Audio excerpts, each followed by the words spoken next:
And this was apparently the censored version.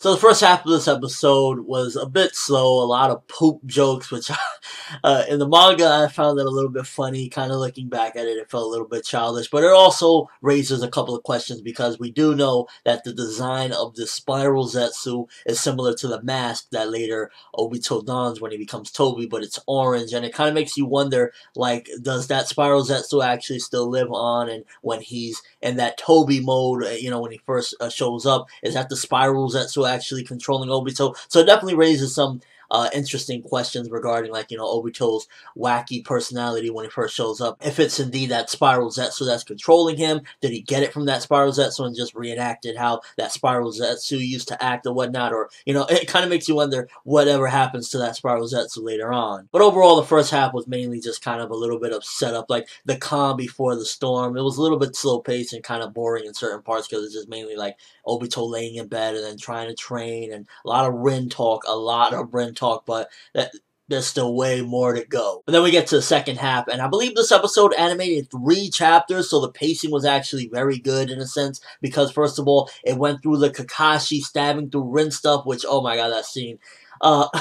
Fucking crazy shit. And then it goes even to the other part where he's like, I'm in hell. So it did 3 chapters, and definitely I gotta say, from the midway point on, it was just cake. This episode was really fucking awesome from the midway point. It really just, it makes me feel something that the manga doesn't feel, and I guess that Studio Period's doing with the voice actors. You know, they have some good voice actors on there, voice actresses, and also the music and the animation. Oh my god, the animation during the final battle when Obito is just killing all the Mist Ninja. But it's really just making me feel bad for this character, seeing, you know, him, just what he's going through and whatnot. And again, this is a feeling that I got slightly from the manga, but I wasn't really too into it. But with the anime, it's just really making you feel like, you know, you're hearing him, he's like just in so much fucking pain, and it's because he had a really big fucking crush on this girl, and it was just, this is his life at the end of the day. You know, when you have your set life, this is what it is. You have your best friend, you have the girl that you like, that's your life, that's your set ways. And when you see stuff like this, it's just a lot of pain to go through, especially for a kid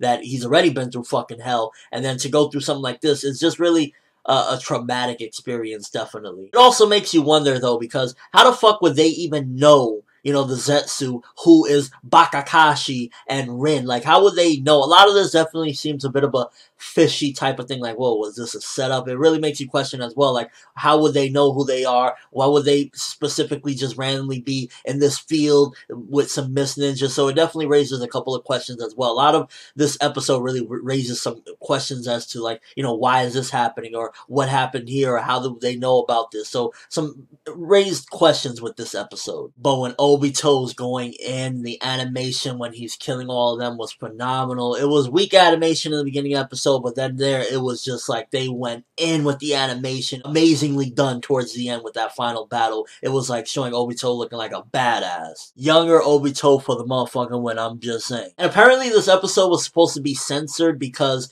they wanted to tone it down, because there's a lot of blood in this episode, and this is the censored version. I can only wait until they release the DVD version where it's going to be uncensored, uncut, because that's going to be like, wow, if this was censored, then what the fuck is the uncensored version going to be like? How much blood is there going to be? How much death? Because, like, people were getting destroyed. Obito was going crazy. He was just pounding people into the ground. I think the ending is very appropriate. While the opening doesn't necessarily fit an episode like this, the ending, it just leads from the episode into the ending. If anything, this episode definitely gives you a couple different things. First of all, it gives you, again, raised questions, but it also makes you slightly tug on the heartstrings for this character, because it goes from, you know, seeing his best friend impaling his other best friend and the girl that he likes, and then it also goes into him just going into a fit of rage and killing people, and then it leads into that ending, which that ending is like, that ending, hands down, makes me feel more bad for the character than anything that's probably happened in the manga for Obito. So the anime in general is just doing something that the manga didn't do, and that's, you know, job well done. Overall, as a whole, I gotta say the second half of the episode carried it all the way through, because that was just like some phenomenal stuff. To anime, first of all, 3 chapters, one of which was kind of a little bit slow, and it was kind of like a gag chapter for the most part, a lot of poo talk or whatever, but then it goes into some serious stuff and it really gets dark. And if their job was to make me feel bad for Obito, then Studio Period, you did your job. I'm gonna give this one 8.5 out of 10. A lot of context definitely to the character Obito and why he ultimately becomes what he is. And it was just really, a very well done episode from the midway point on. Again, first half of the episode, it was mainly just like, continuing off where the last one left off, and it was a little bit slow, but it really picks up midway through, and it was just like, poor fucking Obito. I feel bad for him. And you don't really hear that often. Let me know what you guys think. First of all, do you think there was some fishy activity as to how the Zetsu found Rin and Kakashi there in trouble just out of nowhere? Also, what do you think about the Spiral Zetsu? Do you think that was actually still in play when Toby showed up in the Akatsuki? And just your overall thoughts of the episode. Did it do its job for you personally and make you feel bad for the character Obito? Let me know in the comment section below and your overall thoughts of this episode. He was in hell. But that's all I have for this review. Thanks for watching. Hope you enjoyed. Thumbs